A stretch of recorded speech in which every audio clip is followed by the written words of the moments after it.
Hey there, welcome to another edition of Wrenches in Motion. Today we got a few things planned. Nothing real major, but let's take a look. All right, first things first, we are going to finish taking the name off of the race car, and we're probably going to see if we can take some acetone maybe and clean up some of the old sticker glue. Alright, so we're going to use a heat gun. Just heat up the vinyl a little bit and then start pulling.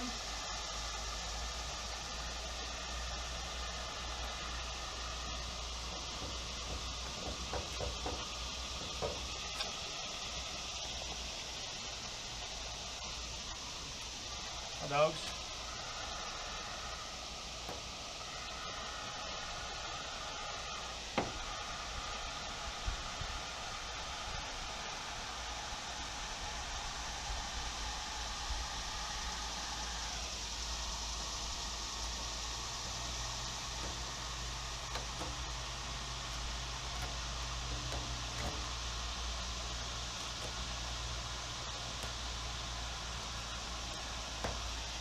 One letter done.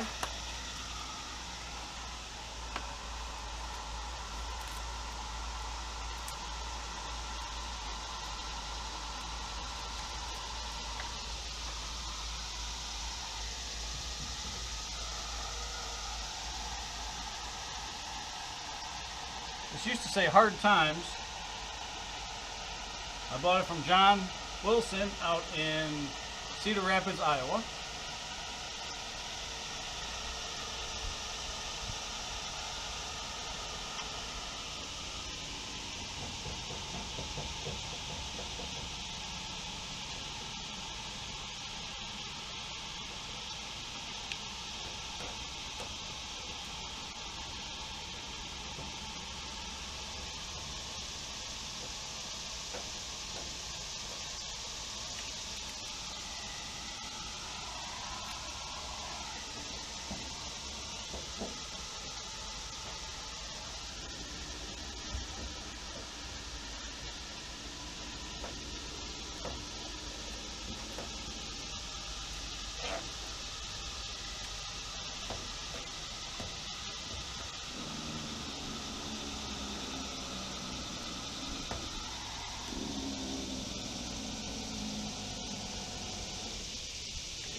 Okay, and that's it for taking the vinyl off. Next step is to get the acetone and see if we can't rub on here and get all the glue lines off.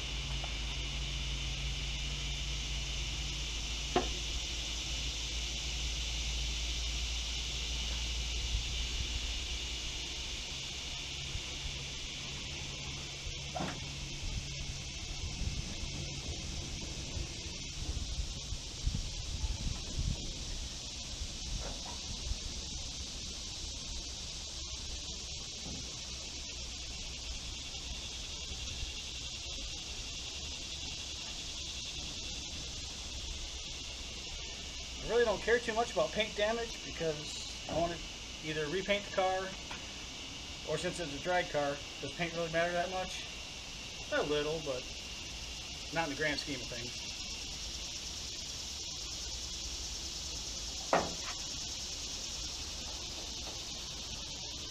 Oh, looks like the 740 I is here. So let me go take care of that.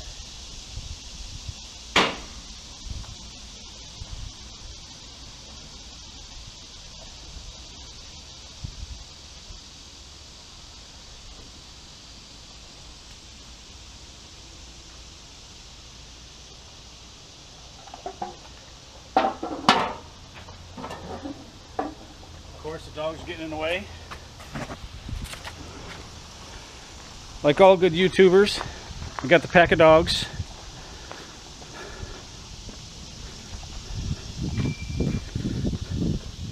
Hey, that's the 740 IL.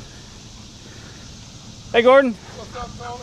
We got Gunner, the brown one, Chesapeake Bay, Sophie, the yellow lab, and Maggie, the labradoodle.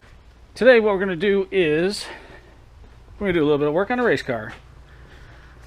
As you can see, we're missing 3 to 5 studs. That's the way I bought it. So I got a whole new box of studs in there. We're going to pound these out and put all 5 new studs in. Both sides. I think there's only 2 studs on both sides. So hopefully I can set this somewhere where you guys can see. And we'll get working. Hopefully. How about that? Alright. So first things first. Brake calipers off. These have already been loosened. These are a 3/8 Allen. Thank you, GM, for using Allen bolts. Just kidding. Alright, let's get them out of there. And someone anti-seized them. Love it. Now I look like the Tin Man. Alright.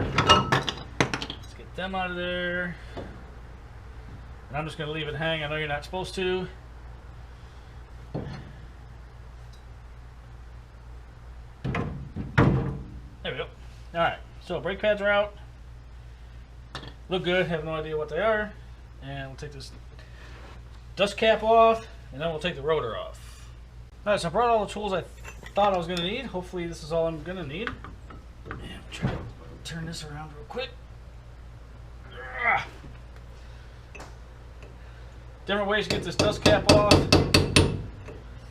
I like to use a chisel to get it started. And then a screwdriver to pry it.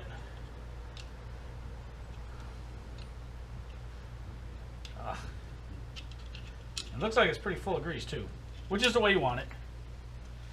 Okay, maybe not, but dirty enough. Alright. And this is actually too loose. This should not do that. So we will tighten it up.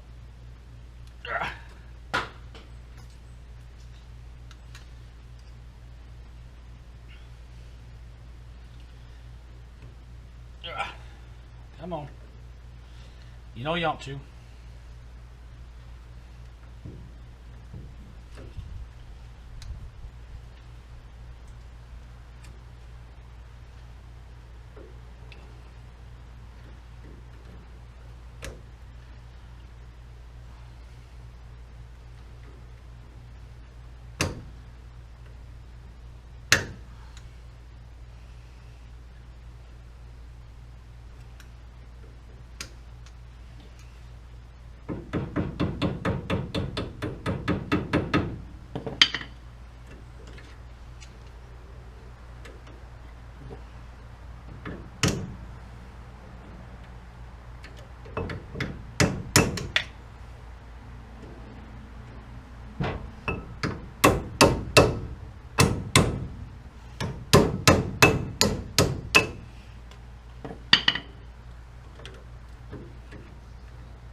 Alright.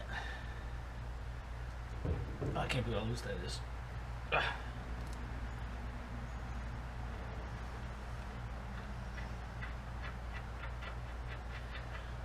Of course, anytime you do this, it's always a good idea to repack your bearings. I always repack them by hand.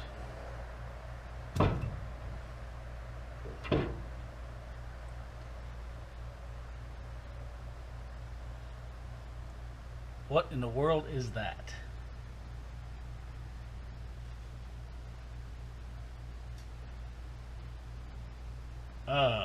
We will find out who makes these bearings. And if I was ever going to drive this thing, these would be replaced. I don't go for that. Alright. Rotor's off.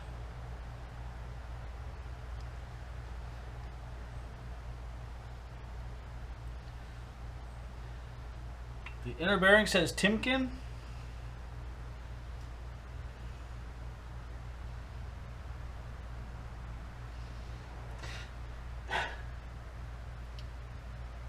I can't tell. I'm not going to take the dust seal off.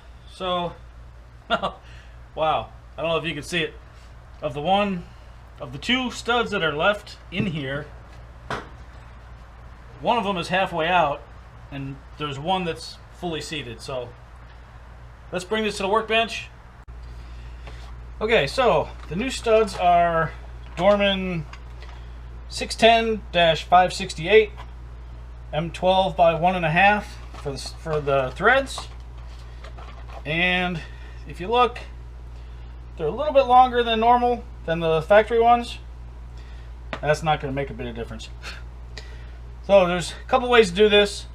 When I did the four-wheeler, I showed you I put it in there and then used a nut on the back side and pulled the stud in. These here, I'm just using a brass punch and a brass hammer and pounding them in.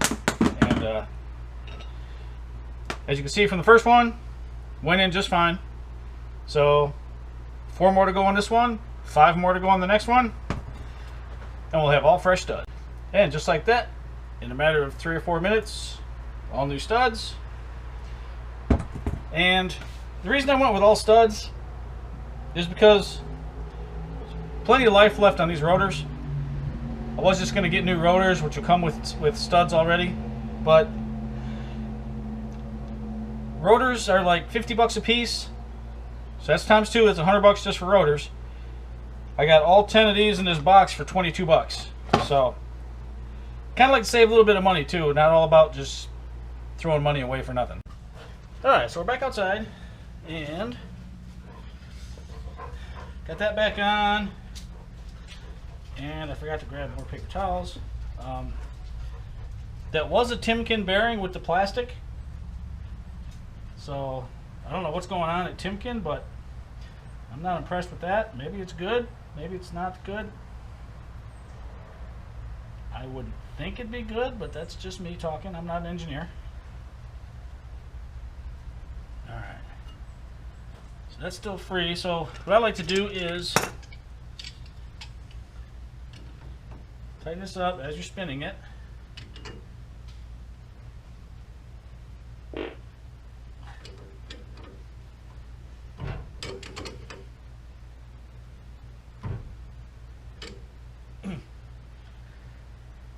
Alright, actually, so we got tight.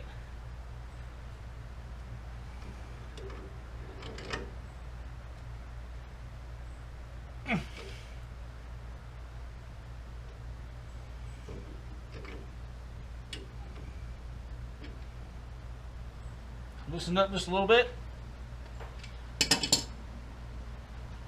Notice it doesn't move in and out anymore, but it still spins free. That's really what you want. And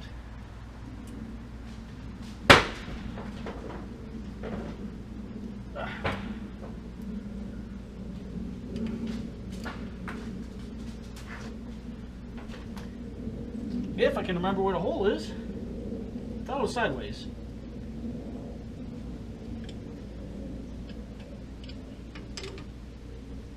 I'm looking up and down, but I think it's sideways.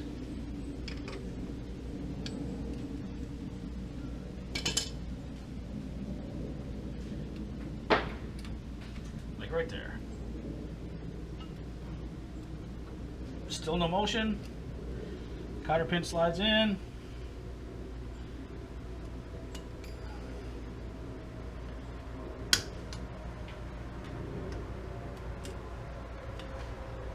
Bend it like a boss. Alright. Well, I like that a lot better. Dust cap.